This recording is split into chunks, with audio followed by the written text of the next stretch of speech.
윤석열 대통령은 당초 피고인 등 일부 참모들에게만 비상계엄 선포 계획을 알린 후 비상계엄을 선포하려고 하였습니다. 이 부분은 21시 14분경 CCTV인데요.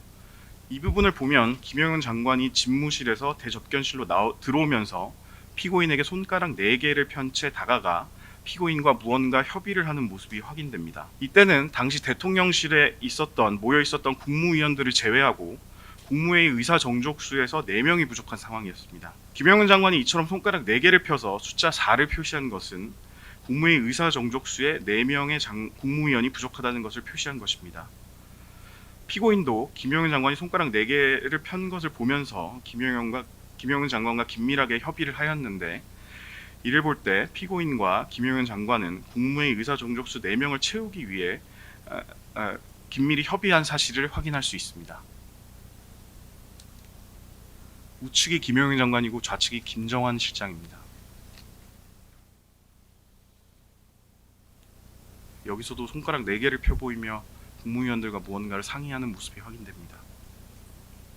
이 상황은 피고인과 이상민 장관이 대통령실에서 떠나기 직전 뒤에서 얘기할 단전단수에 관해서 협의를 하는 상황인데, 이 뒤에 보시면 조태열 장관에 대한 지시 문건도 피고인이 직접 챙기는 모습이 확인이 됩니다.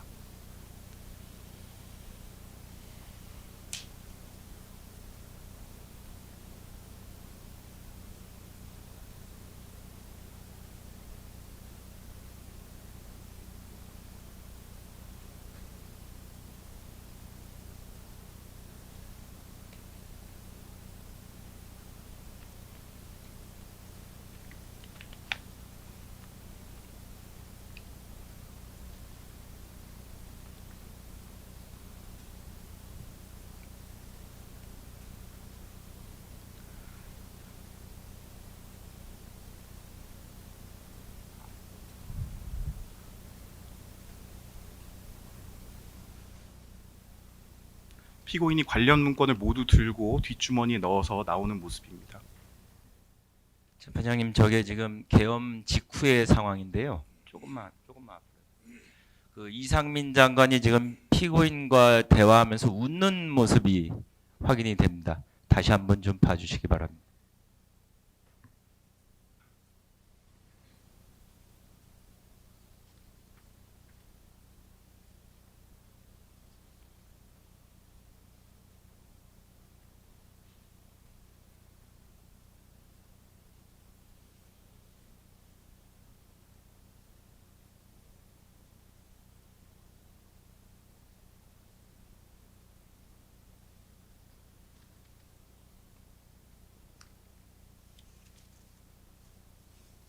이상민 장관을 포함한 국무위원들이 대접견실에서 퇴실하려고 하자 피고인은 이상민 장관에게 앉아보라는 손짓을 하면서 이상민 장관을 다시 자리에 앉게 하였습니다.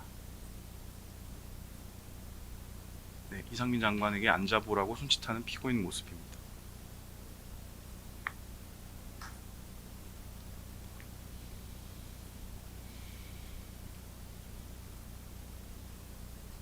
피고인은 이상민 장관을 자리에 앉게 한 후 약 16분에 걸쳐서 서로 가지고 있는 문건을 주고받으며 대화를 하였고, 피고인이 이와 같이 이상민 장관을 남게 한 이유는 피고인이 이미 집무실 안에서 이상민이 단전단수 조치를 지시받은 것을 알고 있었고, 조금 전에 보시는 것처럼 대통령이 다시 한번 그 지시를 강조하는 것을 목격하였기 때문에 국무총리로서 그 이행 방안을 논의하거나 그와 관련된 내용을 점검하기 위한 것으로 판단됩니다.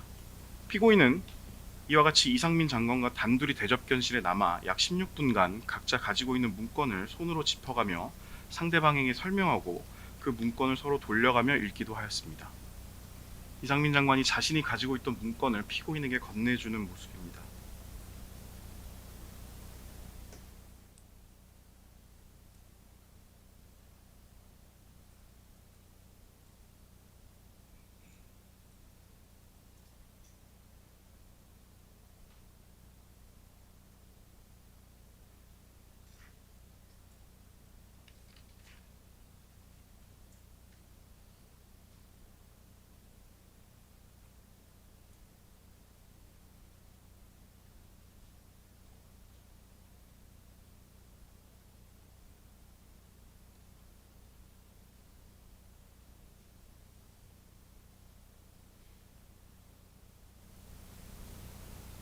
피고인과 이상민 장관은 서로의 문건을 서로 돌려보며 손가락으로 짚어가면서 무엇인가를 긴밀하게 논의하는 모습이 확인됩니다.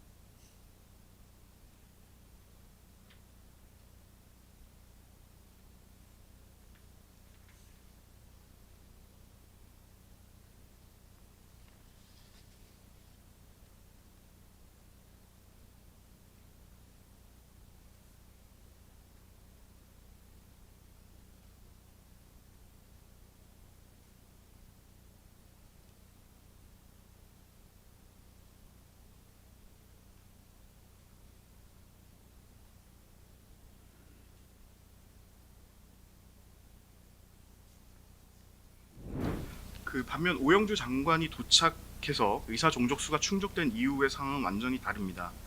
윤석열 대통령이 대접견실을 나가려고 할 때 아무도 이를 말리지 않았고, 지금 재생할 장면처럼 오히려 피고인은 윤석열 대통령과 함께 비상계엄을 선포하러 가는 김용현 장관에게 테이블 위에 있던 서류를 스스로 건네주기도 하였습니다.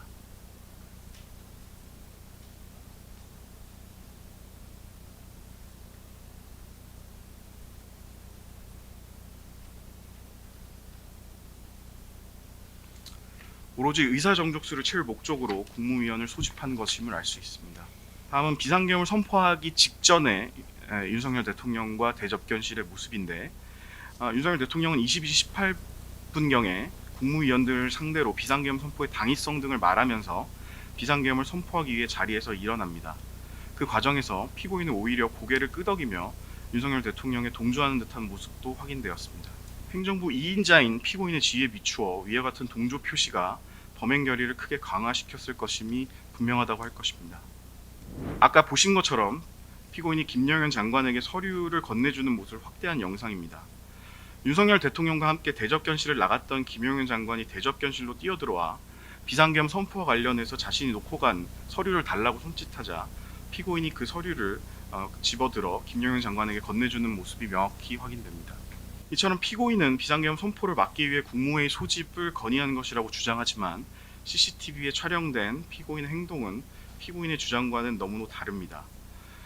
국무회의 의사 정족수가 충족되었음에도 윤석열 대통령에게 국무회의를 하자거나 국무위원들의 말을 들어보라는 건의를 한 상황은 전혀 확인되지 않고, 오히려 비상계엄을 선포하려는 윤석열과 김용현 장관에게 관련 서류를 건네주었습니다.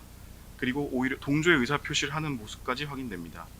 이를 볼 때 국무회의를 통해 윤석열 대통령이 12.3 비상계엄 선포를 막으려고 했다는 피고인의 말은 거짓으로 보이고, 피고인의 오로지 국무회의 외관을 작출할 의도로 국무회의 소집을 한 것이라는 사실이 확인된다고 할 것입니다. 네, 피고인에게 물어보겠습니다. 피고인에게는 지술 거부권이 있습니다. 방금 CCTV 내용을 보셨는데 뭐 하시고 싶은 말씀 있으신가요? 법원에 제출 잘 할 수 있도록 그렇게 하겠습니다. 전체적인 뭐 취지라 할까, 저러한 지금 CCTV에 나온 모습들이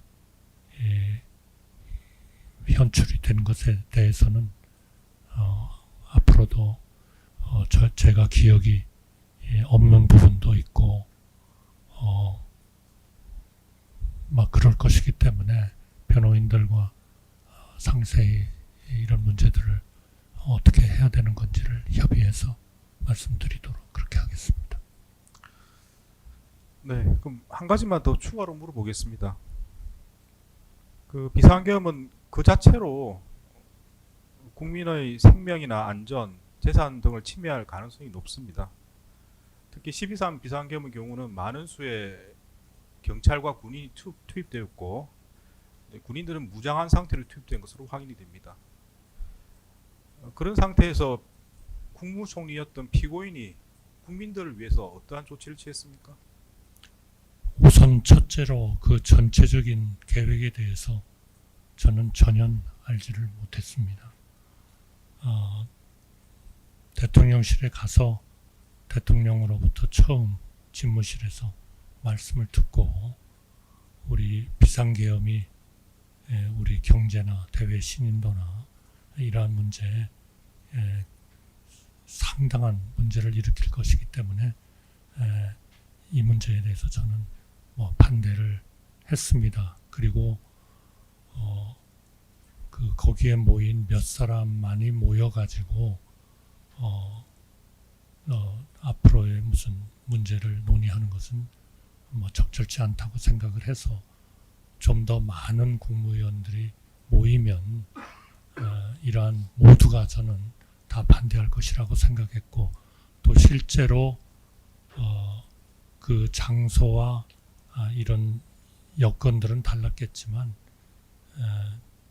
모든 국무위원들이 전부 다 재고하셔야 된다, 이 비상계엄은 안 된다 하는 의견들을 대통령께 집무실에서 개별적으로 말씀드리고, 또 국무위원들끼리 좀 더 얘기를 해야 된다 이래가지고 국무위원들로 하여금 국무위원들이 모인 자리에서 좀 더 확실한 자기의 의견도 얘기하고 그렇게 하도록 또 요청도 하고 그런 일들을 했습니다. 가장 중요한 것은 결국 이러한 전체적인 계획을 저로서는 알지는 못했고, 그러나 이 비상계엄이 우리 국가에 대해서 엄청난 트라우마를 국민들한테 주고 있고 한다는 것은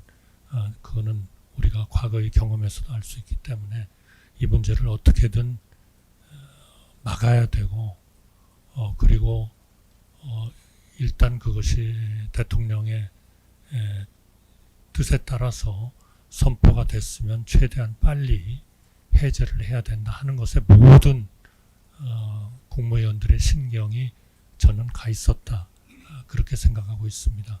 그래서 해제 국무회의도 처음에 선포 국무회의 때처럼 그러한 문제가 없도록 잘 준비하고 철저하게 준비해서 하자가 없고 절차적 하자가 없도록 그렇게 노력을 했다, 그렇게 저는 저와 우리 국무위원들은 그렇게 믿고 있습니다. 앞으로 우리 모든 사법 절차에 따라서 충실하게 그렇게 응하면서 이러한 문제들에 대해서 잘 소명이 될 수 있도록 그렇게 노력하겠습니다. 제가 질문드린 건 그런 내용이 아니고, 실제로 이제 비상계엄이 선포되지 않았습니까? 그리고 그게 유지가 되었었는데, 그리고 그 과정에서 말씀드린 것처럼 무장한 군인들이 출동을 했고요. 그걸 막기 위한 여러 국민들이 대치하는 상황이었습니다. 그런 상황에서 어떤 구체적인 조치를 취했는지 묻는 겁니다. 저는 국무위원으로서 할 수 있는 가장 중요한 일은 결국 국무위원에게 주어진 그런 국무회의라는 것을 통해서 본인들의 입장을 밝히고 해야 된다고 생각합니다. 여러분들이 그런 말씀을 조사 과정에서도 하셨습니다. 왜 국무위원들이 군이나 이런 분들에 대해서 그렇게 하면 안 된다는 것을 공개적으로 밝히지 않았냐. 그것은 여러 가지 법적인 검토를 해야 되겠습니다만은 저희로서는 국무위원으로서 할 수 있는 그런 일들을 해야 되는 그러한 상황이었다 하는 말씀을 드리겠습니다.